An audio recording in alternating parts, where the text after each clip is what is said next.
बड़ी खबर आपके सामने, वॉर ब्रेकिंग न्यूज 24 पर आप देखें। UAE, Israel, Kuwait, Bahrain, Dubai, इन तमाम जगहों पर 6 देशों के 27 अमेरिकी बेसिस पर स्ट्राइक यहां पर की गई है। रिटेलिएशन का ये एक्शन ईरान की तरफ से अब देखा जा रहा है। और हमले की बात की तस्वीर इस वक्त आपके सामने न्यूज 24 पर आप देखिए। यूएई से लेकर Israel, Kuwait, Qatar, Dubai, Bahrain, ये तमाम वो 6 देश हैं जहां पर 27 अलग अलग जगहों को निशाना बनाते हुए ईरान की तरफ से ये फ्रेश अटैक्स किए गए थे।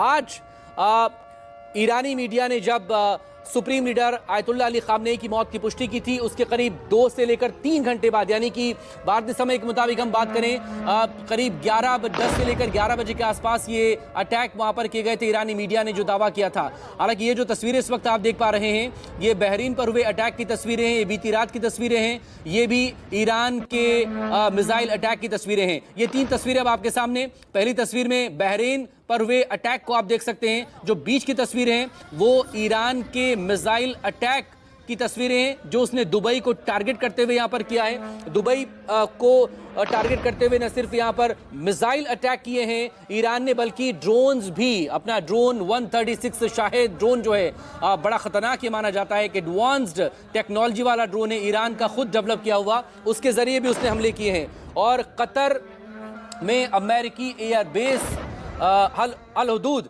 एयरबेस, जिसको पिछले साल भी जब सीज फायर होने वाला था उससे पहले अमेरिकी एयरबेस को जो निशाना बनाया था, उस पर भी कल से ही लगातार ईरान की तरफ से अटैक्स यहां पर किए जा रहे हैं। ये 3 तस्वीरें इस वक्त आपके सामने न्यूज 24 पर ईरान के जवाबी कार्रवाई की तस्वीरें हैं। ईरान पहले ही साफ कर चुका है कि वो अपने सुप्रीम लीडर की शहादत का बदला जरूर लेकर रहेगा।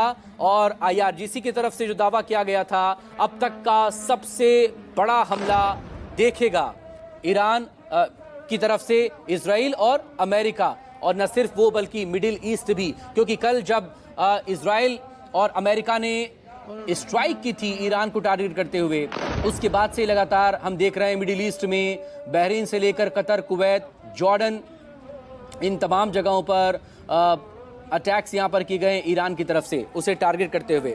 अब सवाल इसको लेकर, ईरान की सेना कह रही कि हम अब तक का सबसे खतरनाक हमला बोलेंगे, जबकि अमेरिकी राष्ट्रपति डोनाल्ड ट्रंप एक बार फिर से चेता रहे हैं कि ईरान ने अगर अब कोई हमला किया तो ये बर्दाश्त नहीं होगा और इसका जवाबी हमला और ज़्यादा खतरनाक होगा। लेकिन इस सब के बीच तस्वीरें पाकिस्तान और बगदाद से जो आई हैं, वो खामनेई की मौत की खबर के बाद कैसे अमेरिकी कॉन्सुलेट, यूएस कॉन्सुलेट या यूएस एम्बेसी सुरक्षित नहीं है, वो गवाही दे रही हैं। बगदाद में भी जहां पर अटैक किया है मॉब ने यूएस एम्बेसी पर, वहीं कराची में यूएस कॉन्सुलेट पर भी भीड़ ने वहां पर हमला किया है, जमकर तोड़फोड़ वहां पर की गई है। हालांकि अमेरिका की तरफ से पहले ही बहुत से लोगों को निकाला जा चुका था वहां से, अब खबरें इस तरह की वहां पर आ रही हैं। लेकिन इस अटैक में कितने नुकसान की जानकारी को लेकर थोड़ा सा अभी हमें इंतजार यहां पर करना होगा। लेकिन ये तस्वीरें जो इस वक्त आप देख पा रहे हैं, ये बहरीन पर हुए बीती रात के धमाके की तस्वीरें हैं। तेल अवीव में भी धमाके लगातार रात को सुने गए थे। आज सुबह के वक्त में भी तेल अवीव होलोन को टारगेट करते हुए यहाँ पर फ्रेश अटैक्स ईरान की तरफ से लॉन्च किए गए थे। इस सब के बीच कुछ अपार्टमेंट्स भी वहाँ पर निशाने पर आए हैं ईरानी मिसाइल्स के, उसकी भी तस्वीरें बाद में सामने आ रही हैं। देर रात जो ये देखें, ये यूएस कॉन्सुलेट पर जो कराची में अटैक हुआ है, ये उसकी तस्वीरें आपके सामने। पाकिस्तान के कराची में यूएस कॉन्सुलेट पर हमला करने के लिए बड़ी तादाद में भीड़ वहाँ पर पहुँची थी। खुद को इन्होंने कवर किया हुआ है, चेहरों को। लेकिन ये जो तस्वीरें इस वक्त आपके सामने हैं न्यूज़ 24 पर, ये तस्वीरें दरअसल ये बता रही हैं कि लोगों में किस कदर इस वक्त गुस्सा है। और इस गुस्से की जद में अब वो अमेरिकी एम्बेसी और कॉन्सुलेट आ रही हैं, जो कि इस वक्त अलग अलग देशों में मौजूद है। हालांकि 2 जगहों से तो इस तरह की खबरें आ चुकी हैं। एक बगदाद में सुबह के वक्त में अटैक किया गया था यूएस एम्बेसी पर, और ये अब से कुछ देर पहले की तस्वीरें पाकिस्तान के कराची से, जहां पर यूएस कॉन्सुलेट को टारगेट करते हुए मॉब वहां पर घुस गई थी, भीड़ वहां पर घुस गई थी। लेकिन इस सब के बीच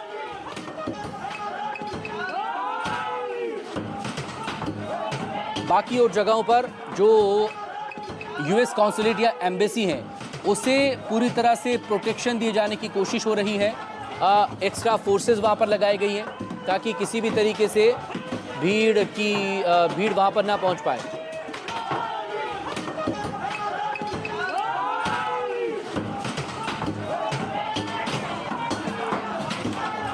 लगातार तस्वीरें इस वक्त आपके सामने न्यूज़ 24 पर आप देख पा रहे होंगे। ये तस्वीरें कराची की तस्वीरें हैं, यूएस कॉन्सुलेट की तस्वीरें हैं, जहां पर बड़ी तादाद में लोग वहां पर पहुंच गए, भीड़ वहां पर पहुंची और तोड़फोड़ वहां पर शुरू कर दी। जो सुरक्षा कर्मी वहां पर मौजूद थे वो ज़्यादा कुछ खास कर नहीं पाए।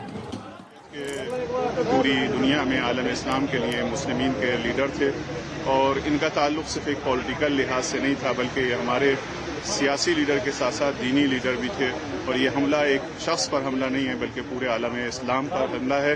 हम इस मौके पर अपनी हुकूमत से दरख्वास्त करते हैं कि हमारी हुकूमत इस गंदे अमल की और इस आतंकवादी हमले की जो अमेरिका ने दहशतगर्दाना हमला किया है, और दुनिया का सबसे बड़ा टेररिस्ट इसराइल और उसके साथ मिलकर अमेरिका ने, दोनों टेररिस्टों ने मिलकर जो हमला किया है, इसकी हमारी गवर्नमेंट निंदा की। सर जैसे कि आज आप शोक जाहिर करने आए, इसके बारे में हम लोगों के लिए 3 दिन का ये शोक है क्योंकि हमारे लीडर, हमारे कायद का इंतकाल हुआ है और हम 3 दिन तक इसका शोक मनाएं। मंजूर आलम।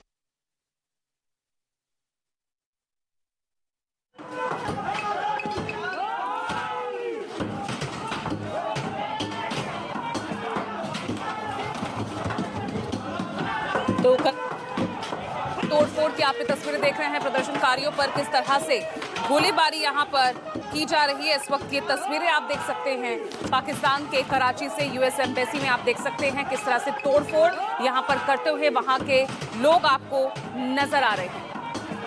2 तस्वीरें इस वक्त आपकी टीवी स्क्रीन पर है। खैमनई की मौत के बाद आप देख सकते हैं किस तरह से हंगामा, विरोध, आक्रोश लोगों के बीच, और पाकिस्तान के कराची से आप ये तस्वीरें इस वक्त देख रहे हैं।